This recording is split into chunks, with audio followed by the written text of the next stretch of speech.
Les blondes, elles sont pas intelligentes. Les hommes ne savent pas faire plusieurs choses à la fois. Les filles, elles sont nulles en maths. Les mecs ne pensent qu'au sexe. La place de la femme, c'est dans la cuisine.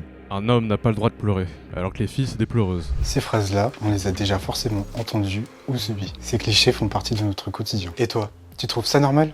Tu l'as compris, aujourd'hui on va parler du sexisme.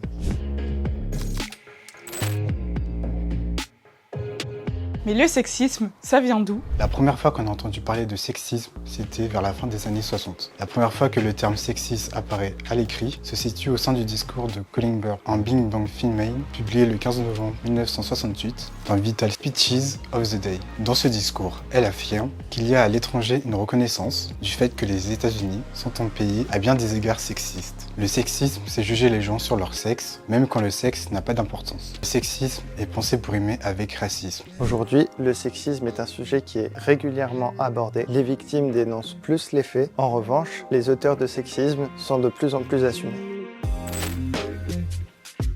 Mais concrètement, c'est quoi le sexisme? Le sexisme, c'est l'ensemble de comportements, de discours et de pratiques discriminatoires. La discrimination, c'est la différence de traitement, dans notre cas fondée sur le sexe d'une personne. Il repose sur des préjugés et des stéréotypes de genre. Par exemple, un homme doit être fort mentalement ou doit être fort physiquement. Il doit travailler pour assumer son rôle d'homme de la maison. Mais on peut aussi dire qu'une femme doit prendre soin de son apparence et qu'elle doit souvent être présente à la maison pour s'occuper des enfants. Et on peut en citer encore et encore. On observe le sexisme au travail, dans la rue, sur les réseaux et à la maison.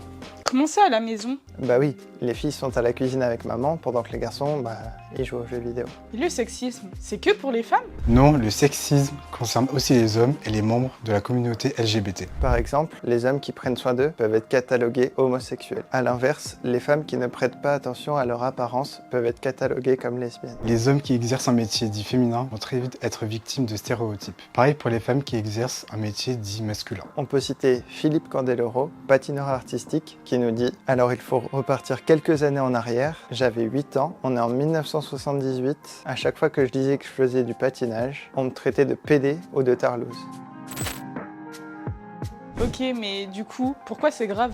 Parce que le sexisme impacte le moral des victimes. Et il fait baisser l'estime de soi. Et il augmente le stress, l'anxiété et même la dépression dans certains cas. Ah ouais, je me rendais pas compte. Non mais attends, ça peut aussi diminuer les opportunités de carrière. Ça crée des différences de salaire entre les femmes et les hommes et ça favorise le harcèlement au travail. Mais ça, c'est que pour les femmes? On connaît pas vraiment les conséquences du sexisme chez les hommes parce que c'est très tabou. Selon les chiffres de 3114, qui est la plateforme Souffrance Prévention Suicide, on observe que 75% des suicides en France sont masculins, particulièrement de 35 à 65 ans. Et selon Allo Docteur, on observe que les hommes ont moins tendance à faire appel aux structures d'aide. Ils préfèrent anesthésier leur souffrance dans l'alcool ou les stupéfiants. Le regard social est pesant sur les hommes. Dès qu'ils rencontrent un problème lié au travail, on s'attend à ce qu'ils puissent s'en sortir tout seuls, sans demander de soutien, ce qui contribue à leur isolement. Par exemple, Justine Baldoni, acteur américain, a déclaré lors d'une conférence TED Talk parue en 2018 « À chaque fois que j'obtenais un de ces rôles, j'étais surpris, car la plupart des rôles que je joue respirent le machisme, le charisme et le pouvoir. Et quand je me regarde dans le miroir, c'est tout simplement pas comme ça que je me vois. » J'ai remarqué un parallèle entre les rôles d'hommes que je jouais à l'écran et dans la vie privée. J'ai fait semblant d'être un homme différent toute ma vie, j'ai fait semblant d'être fort quand je me sentais faible, confiant quand je ne me sentais pas en sécurité, et fort quand j'étais blessé. Mais il y a des sanctions? L'outrage sexiste est puni par une amende de 1 500 €.